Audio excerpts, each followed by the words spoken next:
Nach 5-tägiger Jeepfahrt schlagen wir endlich an den grünen Ufern des Manasorowa unsere Zelte auf.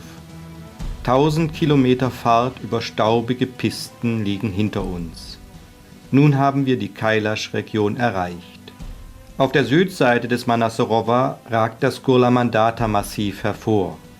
Ihm gegenüber, am Nordende des Sees, liegt der Kailash. Sein Eisdom ist 6714 Meter hoch und liegt damit noch gut 2000 Meter über der Hochebene.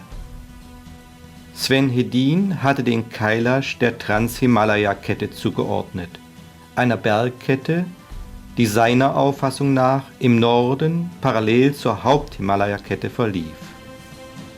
Inzwischen weiß man, dass eine solche geschlossene Transhimalaya-Kette nicht existiert.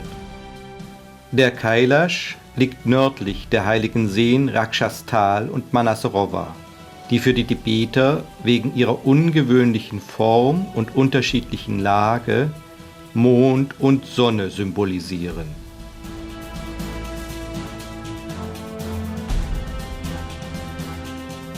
Der Pilgerweg um den Kailash, von den Tibetern Parikrama oder Kora genannt, beginnt bei der Siedlung Darchen am Nordende der Seen und führt dann im Uhrzeigersinn zunächst das westlich gelegene Lachu-Tal hinauf, überquert im Norden den Dölmala-Pass und führt im Osten, dem Lamchu und dem Dzongchu folgend, nach Darchen zurück.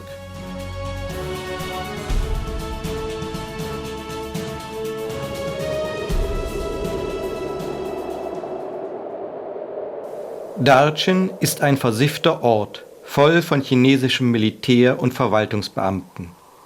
Wir verlassen ihn möglichst schnell und machen uns im Morgengrauen auf den Weg nach Osten. Der erste, der sich unserer Gruppe anschließt, ist einer der wild lebenden Hunde. Er sieht aber ganz gepflegt aus und ist auch ziemlich faul.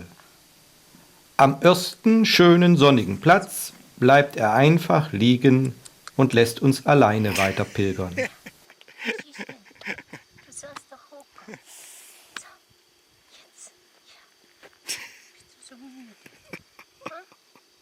Oh, das ist ein fauler Hund.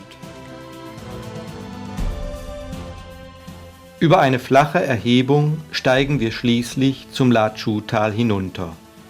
Die Wolken hängen noch tief und das Tal bietet mit seinen grauen, canyonartigen Wänden einen grandiosen Anblick. Hier begegnen wir ersten Gruppen von Tibetern, die ebenfalls zum Pfortenkloster der Kailash-Kora, der Chokugompa, unterwegs sind.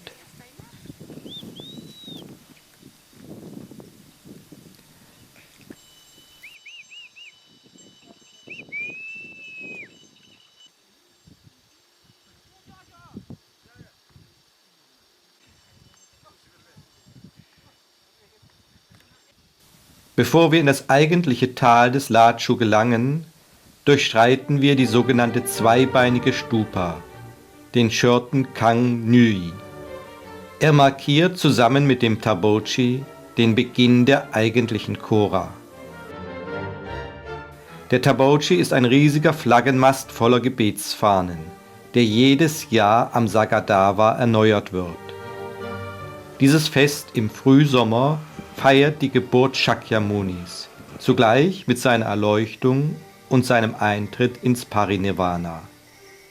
Es ist eines der wichtigsten buddhistischen Feste in Tibet und das größte Pilgerfest am Kailash.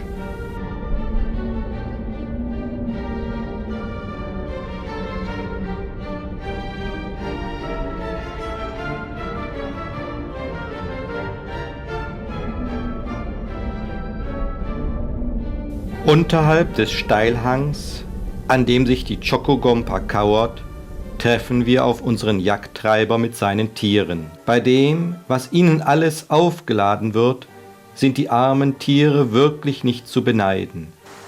Aber sie nehmen es mit der ihnen eigenen stoischen Ruhe. Da wir die Chokugompa auf unserer ersten Kailash-Kora schon besucht haben, verzichten wir darauf, die Steilwand ein weiteres Mal heraufzukraxeln und machen uns gleich auf den Weg. Die wenigen tibetischen Pilger, die mit uns unterwegs sind, haben uns bald überholt. Obwohl die Wolken nicht aufsteigen, sondern immer noch tief hängen, offenbart sich nun die ganze Wildheit und Schönheit des Lachhu-Tales. Felstürme, die den Himmel zu berühren scheinen, eisgepanzerte Bergspitzen, Wasserfälle von beeindruckender Dramatik.